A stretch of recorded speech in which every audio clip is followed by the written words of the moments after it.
আপনারা আজরাইল চিনো নাগে? আজরাইলের ভয়তে আপনারা মসজিদে যাইয়া দোয়া করেন, আজরাইলের ভয়তে মিলাদ দেন, আজরাইলের ভয়তে আপনারা ইবাদত বন্দেগী করতেছেন।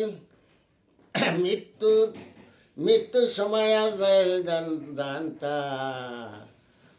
আজরাইল দানটা দান আসানভাবে দানটা কবজ করে। আজরাইলের ভয়তে আপনারা মিলাদ দেন, ইবাদত বন্দেগী করেন। আপনারা কি আজরাইল চিনেননি? আজরাইল তো আপনারা পালেন, আজরাইল তো আপনার ঘরে, আজরাইল আগে চিনেন। তারপরে বড় বড় মাওলানা সাহেব, মুফতি সাহেবেরা আজরাইলে ওয়াজ করে, আজরাইল কি তারা চিনেনি? আপনারা শয়তানের ওয়াজ করেন, আপনারা শয়তানের জন্য দোয়া করেন। আউযু বিল্লাহি মিনাশ শাইতানির রাজিম। পাথরের আঘাত খাওয়া শয়তান হইতে আমাকে রক্ষা করুন।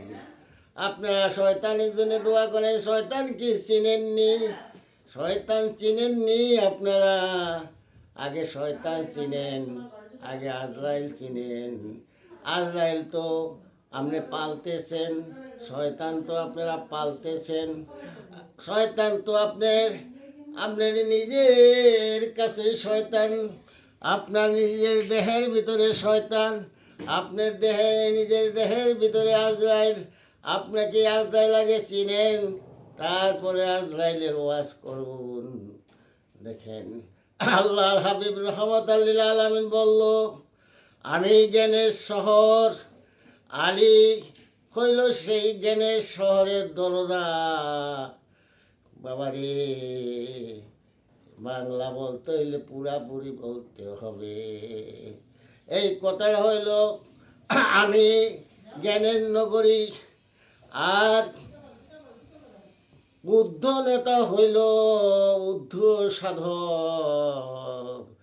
উদ্ধ সাধক হইল সেই জ্ঞানের শহরের দরজা। সেই জ্ঞানের শহরের দরজা হইল উদ্ধ সাধক। যে উদ্ধ সাধক, যে উদ্ধ ঋষি, সে উদ্ধ সাধক, সে হইল সেই জ্ঞানের নগরীর দুয়ার। এই হলো বাংলা অনুবাদ। আমি জ্ঞানের নগরী, সেই উদ্ধ সাধক হইল সেই জ্ঞানের নগরীর দুয়ার। এই হইল বাংলা অনুবাদ। বাবারে, সেই বুদ্ধনতা কেঠা, সেই বাবা আলীকে যদি কেউ রক্ত মাংসের মানুষ মনে করে, বাবা আমি এখন হযরত বলবো না, হাকিকতে ঢুকছি। মোহাম্মদকে যদি কেউ রক্ত মাংসের মানুষ মনে করে, আলীকে যদি কেউ রক্ত মাংসের মানুষ মনে করে, বাবারে আমি বলবো সে আরো সাধক গুরুর কাছে যে আরো জ্ঞান শিখে আসুন। বাবারে, মা ফাতেমাকে যদি কেউ রক্তে মাংসের মানুষ মনে করবে, বাবারে মা ফাতেমাকে যদি রক্ত মাংসের মানুষ বলতে হয়, তাইলে মা দুর্গারও রক্ত মাংসের মানুষ বলতে হবে। মুহাম্মদকে যদি রক্ত মাংসের মানুষ বলবেন, রক্ত মাংসের মানুষ জানবেন, তাইলে শ্রীকৃষ্ণকে রক্ত মাংসের মানুষ জানতে হবে। আগে জানুন, আগে বুঝুন, মনোযোগ দিয়ে আমার কথাগুলি শোনেন। বাবারে, ও বাবা, সেই জ্ঞানের নগরী উদ্ধ সাধক হইল জ্ঞানের সেই নগরীর দরজা। সেই জ্ঞানের নগরীর দরজা হইল উদ্ধ সাধক, উদ্ধ ঋষি, শ্রেষ্ঠ মহান সাধক। শ্রেষ্ঠ মহাসাধক হইল আলী। বাবা আলীকে যদি কেউ রক্ত মাংসের মানুষ মনে করে রে বাবা, আমি মনে করব তার জ্ঞানের অভাব আছে।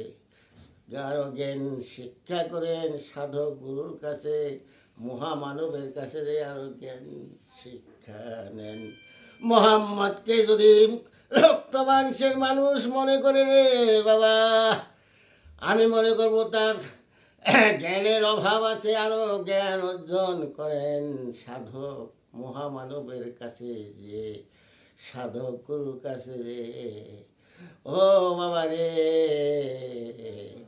ওই সাধক উদ্ধ নেতা, উদ্ধ ঋষি মোহাম্মদকে যদি রক্তমাখের মানুষ মনে করে, আমি মনে করবো তার জ্ঞান নাই।